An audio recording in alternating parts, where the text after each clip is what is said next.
The MAGA party, it ain't fun anymore. When Donald Trump won the election, there was this talk that this is the MAGA culture. People are embracing what MAGA is, what the right is. Fast forward a handful of months later, we're in another forever war. Inflation numbers are still high, gas is high, but culturally, right-wingers are fighting over whether The Odyssey, the most popular movie in the world, is accurate enough. That is the lamest I have ever seen. If you are stuck at an accuracy conversation about whether a Cyclops is woke or not woke, then I have pity for you because you have no capacity for joy. The culture that was promised is now a snowflake culture that is offended by the most popular movie in the world, is putting up signs outside of the Smithsonian saying, hey, trigger warning, you're not gonna like what's happening inside. This is the culture you fought for, and it sucks. I hope you enjoy.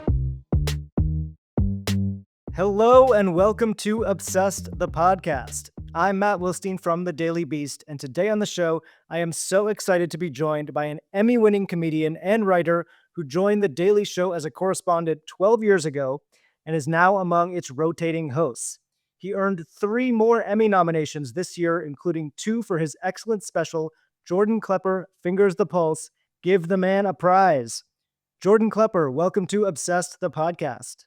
Matt, thanks for having me, sir. And thanks for reading the full bio. I know it was in the rider, but not everybody follows through. So thank you for all of the Emmy references. I insist on mentioning, how long you've been there, your Emmys, everything. But yeah, congrats. You picked up a few more nominations this year.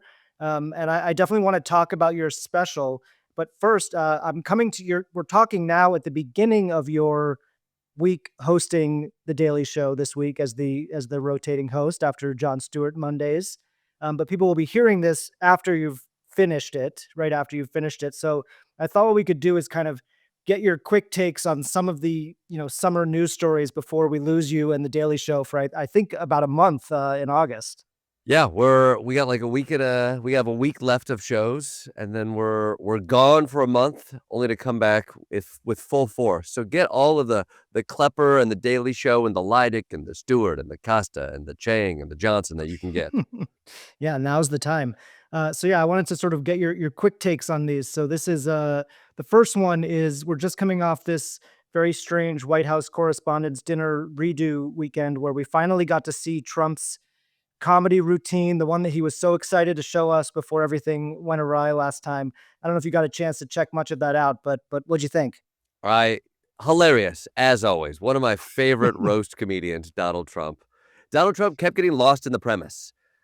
Putting aside whether or not the White House Correspondents' Dinner is a totally antiquated, strange thing that just shows how broken American politics is, from a comedic standpoint, the man can't get to a punchline because he's so obsessed with articulating a premise, which is, look at the Iran war. That's sort of where we're at, too. Somebody's like, oh, this seems like a good idea, but doesn't get to what the effects are going to be. So when Donald Trump tries to make a joke that at Chris Christie's expense, he spends the whole time talking about the UFC lawn and how it was the biggest event there ever was. So by the time he lands at his premise at the punchline, he's already weaved his way through it and just completely bombed. So I kept seeing Trump get in front of Trump throughout that entire experience.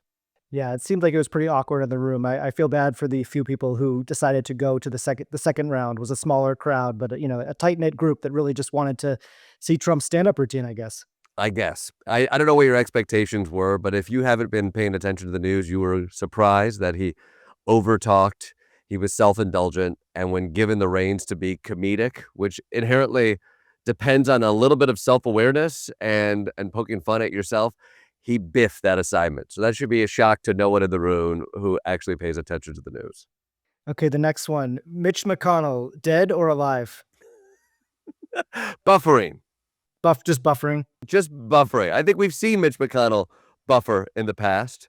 Just that spinny wheel for a while. It's happened in real time. I think he's somewhere buffering. People are taking occasional pictures of him and putting it into an internet machine to show you that the man is buffering, but he's going to come online soon. As soon as somebody turns him off and on again, or figures out if it's Apple Control square thing or if a shift needs to go in there, it gets confusing. But as soon as somebody gets the right fingers and buttons to push, I think he'll be back online. Yeah, I think once the deadline to replace him in the Senate passes, we'll learn something one way or the other. It seems as if there could be some politics behind it. I don't know. That would be shocking for America. There's been a lot of talk this summer about the Trump curse for sports. So he went to the Knicks game. That was the only game in the finals that they lost. He put his, he weighed in on the World Cup for the American team. They lost, and then he said he was rooting for Argentina, and that did not work out either. What do you think that this is real? The Trump curse? If he supports a team, are they doomed? Trump has the worst luck. He has the best luck for himself and the worst luck for anything around him. Case in point, the world that we live in. That man has lucked his way into bankruptcies that have only benefited him financially and a presidency that only benefits him financially. But everything around him crumbles. Look at the tariffs, look at the inflation, look at the wars, look at the gosh darn New York Knicks. But they are strong enough. America is strong enough. Sports is strong enough to show you that just one bad luck fan can't ruin the whole thing. Speaking of the Knicks in Madison Square Garden, did you get invited to the Taylor Swift wedding? Did you turn it down? What happened there? I was super busy that week. I had the other Kelsey brother invited me to do just some crudité, and he didn't show, but I was there, and I was like, I made one Kelsey promise. I can't make two Kelsey promises. Make to Taylor Swift, so it's a bummer, but I send my regards. The other big event of the summer was the UFC on the White House lawn, which you mentioned. You did a Daily Show piece from DC, I believe, earlier in the afternoon, sort of talking to people who were going to be there.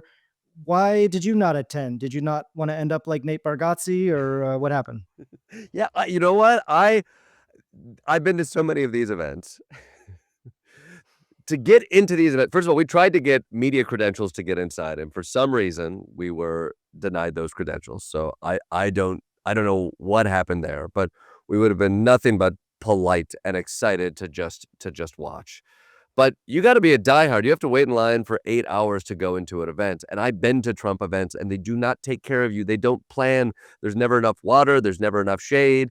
There's never enough resources put into taking care of the people who are there. Every single time. Trump's parade that he had a year and a half ago, nobody could find where to go. People are passing out because of exhaustion. Trump don't throw a good party. So I ain't going anymore. I'll talk to the people going to the party, being like, "Haven't you understood how these parties pan out?" But I'm done. I've dressed up, I've sweated, I've been inside the parties, I've had my fair share. It's just time to hang on around the outside like a weirdo. Mhm. What was curious about that one, though, I would also say is it was it was pitched. I thought it was going to be a MAGA event on the lawn, and in reality, it was a UFC event on the lawn, which sounds like there's not much of a distinction there. But the people I talked to really were there because they were excited about the UFC. Trump was secondary, which seemed like a mini evolution in the world of a MAGA spectacle. Yeah, I do feel like the Great American State Fair, as it was called, was another one of those things that you probably wanted to stay far away from. That was plagued from the start, but also feels like it would have been a good spot for you to talk to people, maybe if there were people there. It's the most poorly run fascistic regime we're going to see, and it really is. They could do so many more terrible things if they didn't doge the people who actually could help them figure out how to do it. When I went to the Trump parade on his birthday where he wanted a Kim Jong Un military parade and he wanted to get the picture, what was ironic was he had enough people to get the picture of him being the powerful military leader, but the pictures he got had all the empty seats because the infrastructure around it was so piss poor. Everyone I talked to wanted to get in front of Donald Trump and be there for the pictures, but they couldn't find it. They had blocked off the wrong streets. There was nobody there to tell them where to go. There were no signs. The infrastructure was gone because they fired anybody who had any sort of structural engineering understanding of how to run an event like that on a big city. And that keeps happening over and over and over again. The man is all illusion, but nobody knows how to actually set up the party. So let's talk about this special that you did about it was centered on this quest for the Nobel Peace Prize that Trump and has been on, and it came out at the end of last year. And there's been some pretty interesting developments since it came out that I feel like make it especially ironic watching it now. Um, for one, he did start the Iran war since you put this out, and which makes it a little harder to justify the Peace Prize even more than before. And then he actually sort of got the Nobel Peace Prize when the winner from last year the Venezuelan opposition leader, Maria Corina Machado, gave it to him. So I wanted to get your take on, sort of how the legacy of this piece that you put together about his quest for the Nobel Peace Prize has evolved since you made it. Well, to be clear, we called it "Give the Man a Prize," and I was talking about myself. This is just a shameless Emmy plug, and the for your consideration, drumbeat in Hollywood is so intense that you have to get out ahead of it. So I think we were on the forefront of creating work that immediately just blatantly asked for the prize. So I feel very successful in that. Looking at the Donald Trump of it all, it is remarkable. Like it's there's such fealty to this man, and he consistently asks for the recognition without ever having to put in the work. And so seeing Machado give him the Nobel Peace Prize is wild, but not unexpected. Him getting the Peace Prize was sort of what kicked off this idea. We sort of were joking about that, and then it actually happened that this man just wants this thing so badly. And then as we started talking to MAGA supporters who couldn't articulate why, and at the same time we're seeing citizens in America be treated like they are prisoners of war. It felt so incongruous to the things that he was asking. We're going through some of the old footage right now, looking at it to be like, let's revisit some of these things. We're gonna put out a piece, kind of looking at it through the lens of what is happening right now, and it's remarkable. We went to Portland, Oregon, because of the ICE protest there, got fired on by ICE officers with pepper spray, and they were pushing back. There's violence outside a ICE facility, and then you look at Portland, Maine, right now. This continues to happen. This unrest that's happening in the American streets, and also, yes, let's look abroad. At the time, there was saber rattling about the Middle East, and now we're stuck in Iran. We have no way out, and the news of the week is that we're running out of ammunition.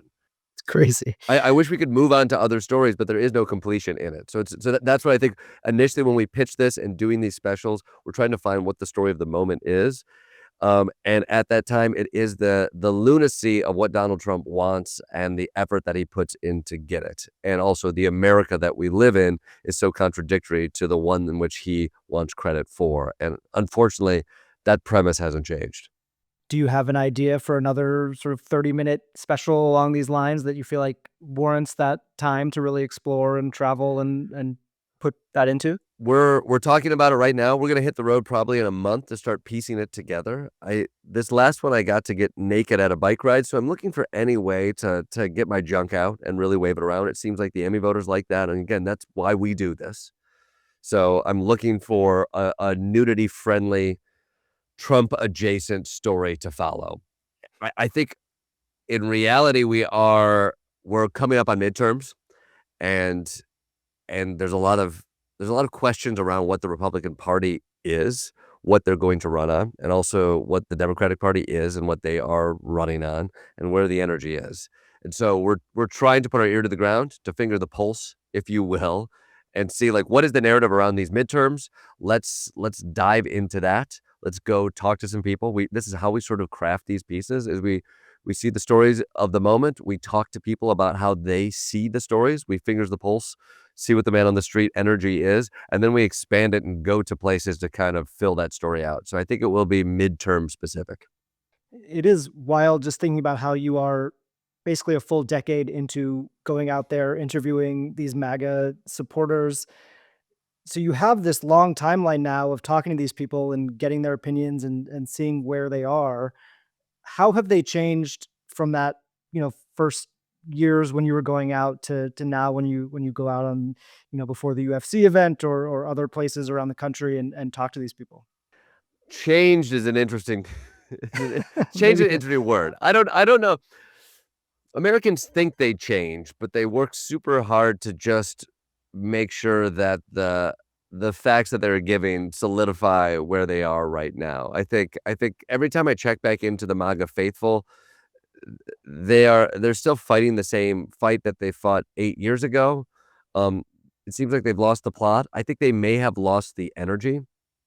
Taking a step back, the MAGA party, it ain't fun anymore. I think I'm looking at what's happening right now in the culture wars of it all, and if you remember a year and a half ago when Donald Trump won the election, there was this talk that, like, this is the MAGA culture, that, like, the podcasters, people are embracing what MAGA is, what the right is. And fast forward a handful of months later, as far as policy goes, we're in another forever war. The inflation numbers are still high, gas is high, all of these things they ran on. But culturally, right wingers are fighting over whether The Odyssey, the most popular movie in the world, is accurate enough. And that is the lamest shit I have ever seen. Beyond it being ludicrous to argue over whether or not Cyclops is historically accurate, which is a ludicrous argument to have at the beginning. But beyond that, it shows an utter lack of understanding of art, and that to me is just so profoundly sad. If you are having these fights, you don't understand that art is about, it's about creation. It's about filtering it through a modern lens. It's about interpretation. That's what music does. That's what theater does. That is what film does, cinema does. It's what literature does. It is what art is. It is taking opinions, letting artists, let the modern era affect these pieces of work and putting it out into a culture so people can have conversations around that. And if you are stuck at an accuracy conversation about a a non-existent event that happened thousands of years ago in your mind, and whether a Cyclops is woke or not woke, then I have pity for you because you have no capacity for joy. And so this is the culture that you have brought upon yourself. So when I look at the MAGA movement, outside of the politics, the culture that was promised is now a snowflake culture that is offended by the most popular movie in the world, is putting up signs outside of the Smithsonian saying, "Hey, trigger warning, you're not gonna like what's happening inside." Like, this is the culture you fought for, and it sucks. I hope you enjoy. Yeah, it's like the big part of what you do when you talk to these people is to try to bring up these elements of hypocrisy and try to like show them where they're wrong. Like someone says they want Trump to win the Peace Prize, and then you tell them that he's starting a war, and you try to hope that they see some sort of contradiction there. Do you feel like that exists, or are they so far into their own, heads that it's hard to even get them to acknowledge those inherent contradictions? I don't think the contradictions, move the needle as far as what the belief system is. You know, we live in a time where we are flooded with so much information, and Donald Trump has muddied the waters of what to believe and what to trust. Therefore, I think many people in the MAGA sphere and people on the left as well are very distrustful of any media and information that they get. Also, that's factoids and hypocrisy are not the things that switch people's mindset. When I talk to people on camera and I give them a piece of information that proves hypocrisy, they don't they don't receive it and then thank me for a greater understanding of the world. What they do is they shift their mindset. They take in other pieces of information to sort of confirm the thing that they already believe. I think that's very human. We want to feel right and continue to be the hero in our own hero's journey.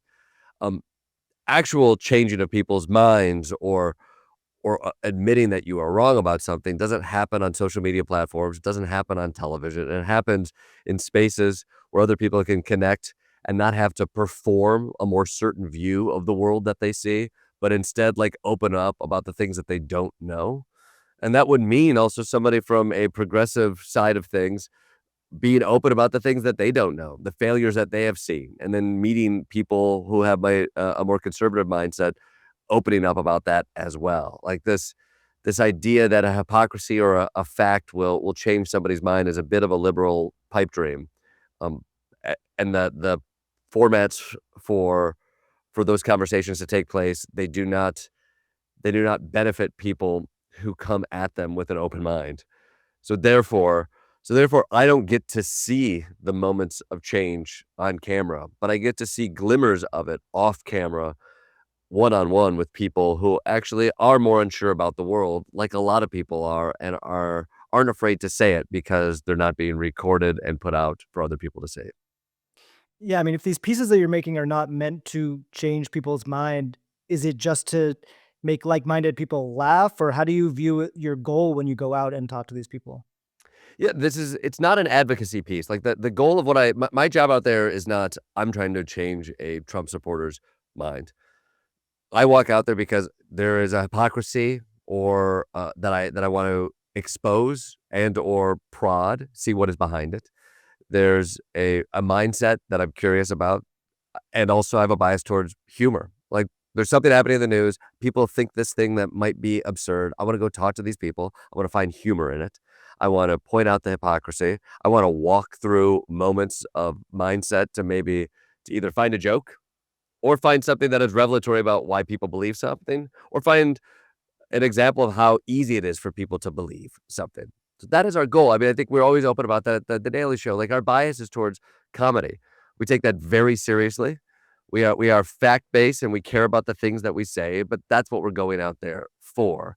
It's always funny when people equate that with a advocacy or like why you aren't changing people's minds. It's like, well, that's a politician's job to change someone's mind. It's an activist's job to change somebody's mind. Here at the Daily Show, our job is to find the funny, to call out the bullshit, and create a story around that. And so we try to keep that in mind whenever we go out into the field to find those things. Yeah, I mean, I think a lot about what Stephen Colbert has said about this question, which is that his job, he thought, was to make people feel like they're not crazy and give them, something to relate to. We're obviously now in this sort of shrinking late night landscape with Colbert gone. I know he was a big inspiration for you early on as one of the, sort of original people, correspondents on the Daily Show who went out and did the kind of thing that you're still doing. Um, what was your, reaction to everything that went down with him and seeing him end his show and just yeah, how did you take that in? Well, it's funny. We're celebrating 30 years at the Daily Show right now, which is wild. And so we're going through a lot of old footage and classic pieces. And I remember being a Daily Show fan in college, watching John, watch Steven, watching Carell, Helms, so many legends there, and I was obsessed with the Daily Show. I loved watching Steven go do Man on the Street, and then I went to the Second City in Chicago, and I toured Second City scenes, some of which were written by Stephen Carell, some by Steve Carell, some by Stephen Colbert, some by Tina Fey, Adam McKay, such comedy greats and legends. So I've been a fan of Colbert for so long, and to be able to come into the Daily Show, like part of your job when you come in as a correspondent at the Daily Show is you study like not only how people are funny on the Daily Show, but also how people conduct interviews on the street in a chair with other people. And so I would watch tape of Oliver trying to piece together how you do this job. And so there's a lineage and also a debt of gratitude to all the people who have done this before us. So I'm very grateful for all of those titans. And Steven's one of the best to ever do it. Like to be unabashedly uh uh open about what he believes in, unafraid to say the things that he cares about. I think like he's somebody who's on the Rushmore up there, and I think you should always have a platform to do that. I think you will always find a way to have a platform to do that because he has so much to say and so much heart and insight to say it with. Yeah, I'm curious now. You're about 2.5 years into this rotating host experiment with Jon Stewart on Mondays, and then you're coming in for 3 days, or Desi Liddick's coming in for 3 days, and different people. Um, at the beginning, it felt like it was just sort of a stopgap measure or trying to figure, an experiment, but it really feels like it is the show now. So how has that been for you? How do you think it's going? Um, just now that it's really it is the format.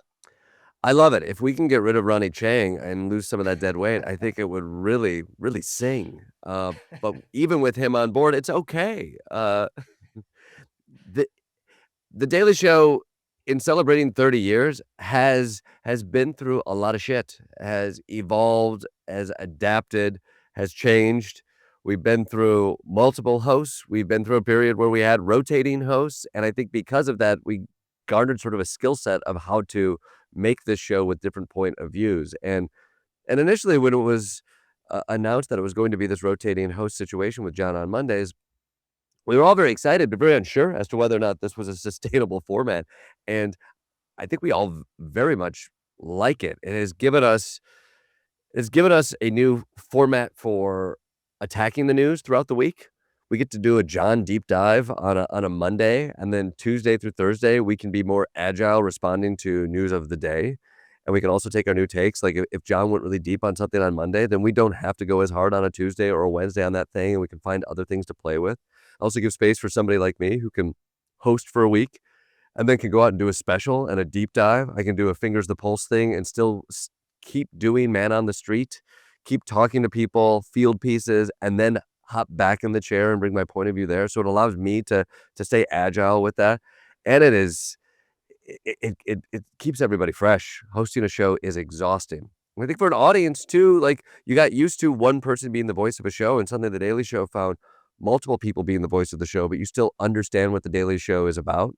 You still get to see one another. Like, part of the fun of The Daily Show is we are like a cast of a funny old traveling theater cast who does goofy bits one day. So I'm gonna host the show and talk about what's happening in the world one day, and then Desi's gonna ask me to dress up in spandex and insult myself the next week, and I will do that as well. And then Costa will get naked, and then Grace will come in and dress like a troll underneath the Gordie Howe Bridge one day. Like, we're all silly theater folk who also get to be people sitting in the desk articulating the satire of The Daily Show. So I'm really proud of what we found, which is we sort of stumbled on an evolution of what the show can do and stay true to its voice, while at the same time bring in other voices, stay fresh, and give everybody enough space to be creative outside of the show and bring it in.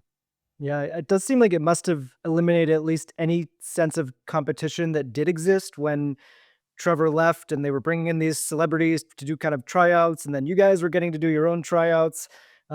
And now it doesn't feel like people are vying to be the permanent host anymore because maybe the show doesn't need a permanent host in the way that we once thought it did. Yeah, those we aren't having those conversations. At least I'm not. Maybe somebody else is, and I should. In which case, I need to be nervous about it. And maybe Costa's trying to stab me in the back. In which case, I need to watch my six. But no, I think the time period where we were having the rotating hosts and it felt a little bit like an audition was exciting, strange, new. I was really excited to be a part of that process. Happy to be hosting for part of it. Happy to also do chats with other hosts that were coming in. Um, but now I think we like it. We are a team. We like each other. We like working with each other.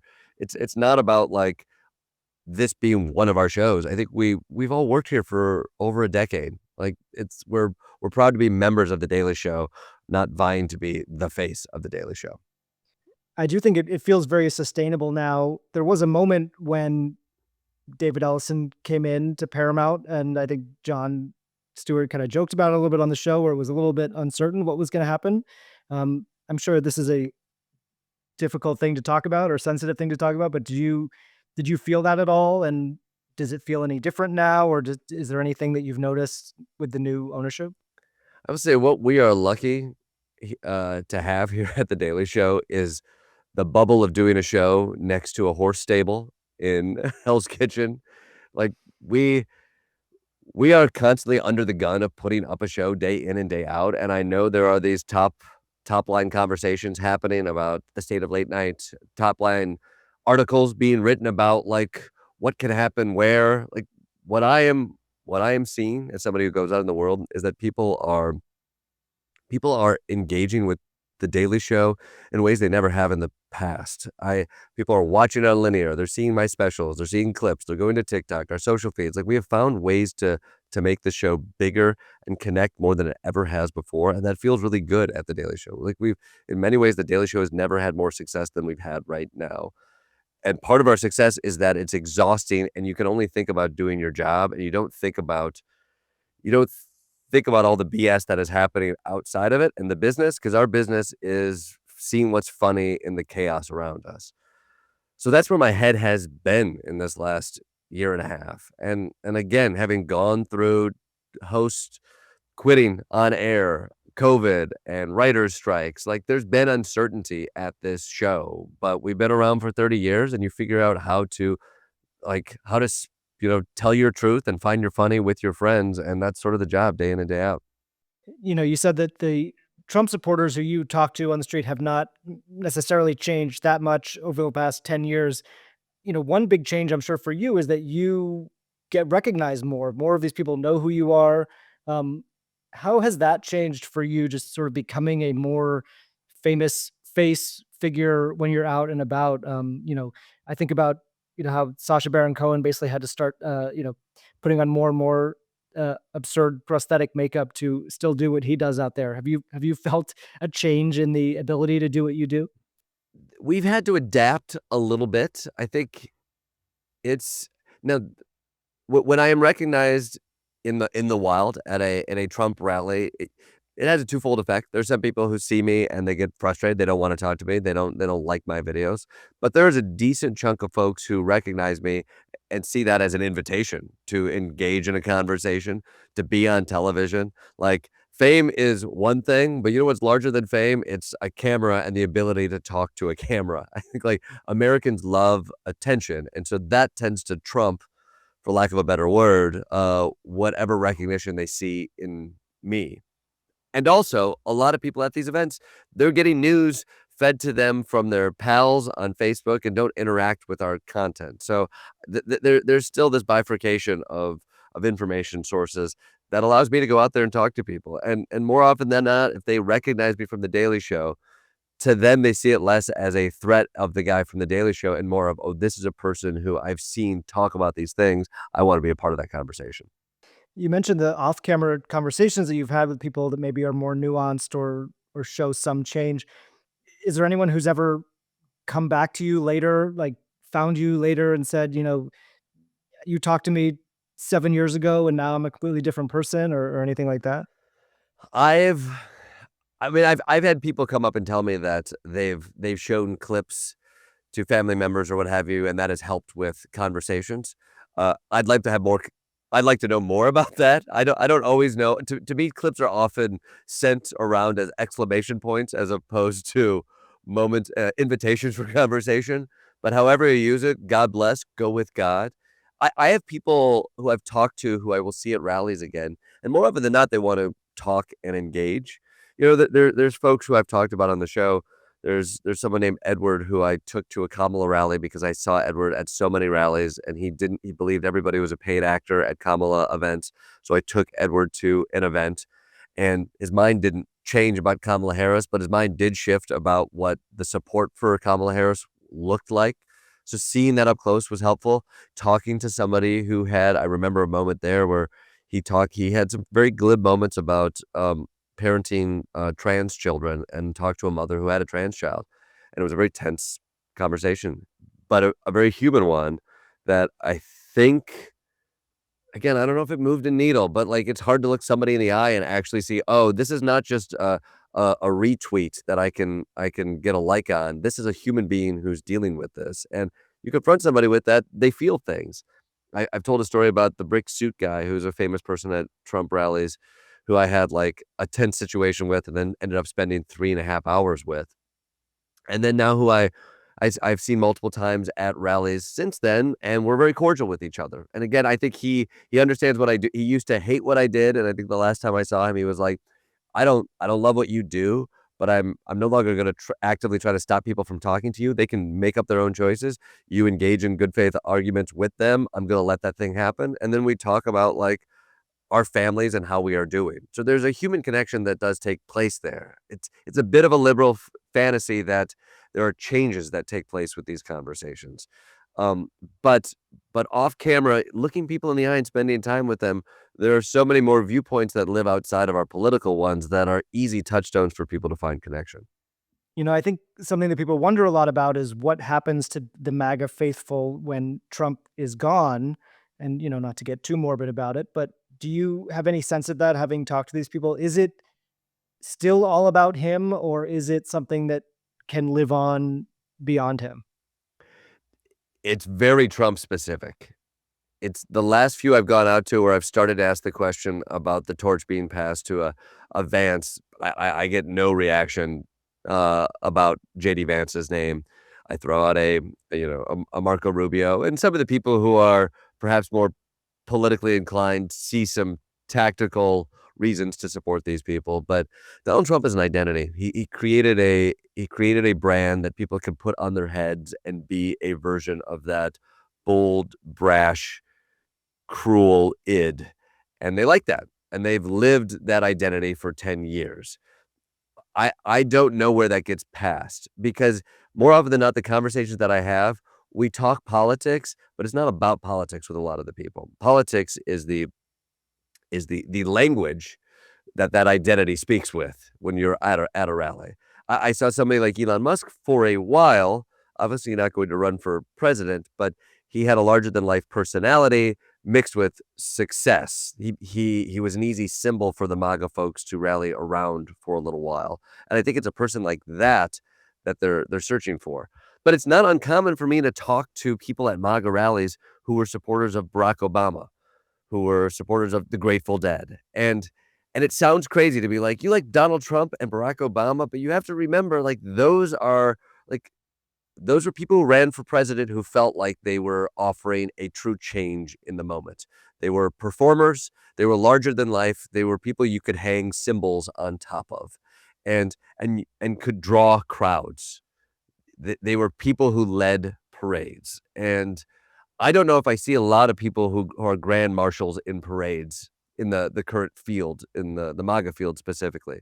But that's what I see a lot of people gravitating towards, and I could see a real flip to liberal values with people who could lead that parade. People wanna be excited about a person who could represent something more than them, and so that is the space that the MAGA people will, I think, look to fill. Yeah, I think there's some hope in that, right? That there's if it's really all about Trump and all about personality, then it's not about what he believes in, if he believes in anything, and that can be transferred over to somebody else. And I think there's real damage in the things. I mean, I'm not minimizing some of the cruel beliefs and the things that have been adopted from it, and I think there's real damage that has obviously been done to the mindset of what people trust, because I think it's not going to necessarily be an authentic person who can lead the parade. There's quite frankly, all the mechanisms to create the cult of personality are owned by giant wealthy people with very specific desires to create like mass movements that serve their capitalistic purposes. So that is where like, can you create Donald Trump? Yes. When you hold the levers to most media and have algorithms that could warp people's brains, you can create that. But what you're attempting to manipulate is people's real desire to like find a personality that is bigger than themselves and can bring about change. So since we talked about Trump and MAGA basically this entire time, I figured I'll end with one non-Trump question that I've been asking people. They say that you should never meet your heroes, Jordan, and I'm curious if you have a story from your life and career that either proves that saying right or wrong.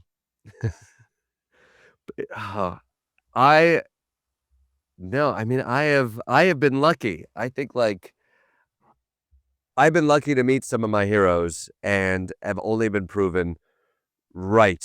What no, have You've proven the saying wrong, but you've been proven right in picking those heroes. Yeah, is that right? Something like that. You know what? I was having this conversation with my wife this morning. I got a chance to meet I was at the Newport Folk Festival this weekend and met a lot of amazing musicians and talked to a lot of cool people. I'm gonna my addendum to this is I have a lot of heroes in comedy, in music, in writing, and what have you, and I've got to meet a lot of these people. It's maybe the coolest thing about The Daily Show is you get to bring in amazing people and talk to them. And I think never meet your heroes if you are insistent on living up to the myth of genius. Like, if that is something that you need, and I have indulged in and understand that there is, like, greatness and a symbol of something that is otherworldly. And I love Bob Dylan, and I can put him in that place, and part of what is fun about a person like that is believing in their, otherworldliness. But the reality of somebody like Bob Dylan is, like, I think there is a genius in the way they perhaps write and work, but they work their ass off, and they are brave in the way in which they work and the, risks that they take. And I got to meet Jon Stewart. I got to work with Jon Stewart, and Jon Stewart is somebody who I looked up to. Stephen Colbert is one as well. And as a young comedian, you'd see people like this who were so good at what they did, so authentic and smart. And I got a chance to work with Jon Stewart and then suddenly, do pieces with Jon Stewart and then suddenly host with Jon Stewart. And what you realize is, like, Jon Stewart's not a genius. Sorry, Jon. Jon Stewart is a badass, authentic human being who works his butt off, and that's what makes him great. It's the same thing with Stephen Colbert. It's the same thing with a lot of the people that I've met. Is like if you get caught up in the myth of who somebody is, which is a way we digest so much media, is that a person has to just pop out. It's like, no, that person has worked really hard, has had some luck in their lives to get into a place where they could say these things in a bigger format, has a lot of people probably working with them, has great taste with the way that they work with people, knows how to work with those people, and then uses their intellect to create that. Like, I've been only inspired by those people in the ability to bring them down to human size and see how just hard it is to be good at those things. And the people who still stand out, the people like Stephen, people like John, are the people who are still gracious uh, when they've been given the monikers and put on those pedestals, but are still gracious and understanding of the work that it takes to get there. It's inspiring as well, right? Because you think, well, this is just a guy. This is just a person like me who's doing this. So that helps too. I love that. Like I mentioned Dylan. I'm obsessed with Bob Dylan, and I read there's a couple Clinton Halen books on him that are comically full of minutia. They're so well researched. There's like the first like it's a two-part book. Each one's like 800 pages long, and there's portions of it that are go through like Bob Dylan's like in the 60s where he was so prolific in the Going Electric period with like 3 rock records in a year and a half that sort of changed the face of modern music. And there's so much myth that is put on top of that. But a book like this breaks down what he's doing week after week and where he's writing and what he's doing. And it's work. It's just so much work. And it's not that he woke up and went electric and music sounded this way. If you listen to the recordings and you get into it, you realize there's so much work. There's takes that keep evolving. And this album is actually a little bit of that old album and a little bit of the next album because he kept making stuff and things kept changing and he kept getting more interested in other things and he kept changing. And then historians came in and they started to clip the periods and pull this thing out and put him on a pedestal. And he achieved all that because he was fucking working his ass off and he was unafraid to change and take risks at all levels. And a guy like that also reached a point where like he succeeded at something and had the bravery to leave it all behind and try something else and keep working at that. And that to me is so human. And I think as a young artist, that's what I was always looking for, trying to figure out like how other people made it and broke into the industry or found success in the industry. And every time you scratched at it a little bit farther and did your research on those people, like there's some that just were very funny and found some success, but they usually petered out. Those people who become icons like had some luck, something that caught on and then kept grinding. And that to me is the very human part of it all. You meet people on The Daily Show, you shake their hands, you interview them, and they wrote that amazing book. And it didn't come because they woke up with an incredible idea. It came because they've been hustling for so long. Well, Jordan, you have been hustling and grinding and putting in the work so well for the past decade or so, and I hope that you get to keep doing it. Jordan Klepper, Fingers the Pulse, Give the Man a Prize, is Emmy nominated and available to stream on YouTube. And you can see Jordan on The Daily Show weeknights at 11 p.m. on Comedy Central. Jordan Klepper, thank you so much, as always, for being here. Thanks, Matt. Oh man, that was so fun. I always enjoy talking to Jordan Klepper so much. I feel like I always learn so much about the world and how he thinks and what is going to happen in our crazy politics. So thank you so much for checking out this episode. If you're enjoying this podcast, please make sure you are subscribed on YouTube at the Obsessed channel where you can see videos of all of our episodes. You can also listen to the show on Apple Podcasts or Spotify or wherever you get your podcasts and leave us a rating and review there as well. Thank you so much to our producer, Rachel Passer, and we'll be back with an all-new episode of Obsessed the Podcast very soon.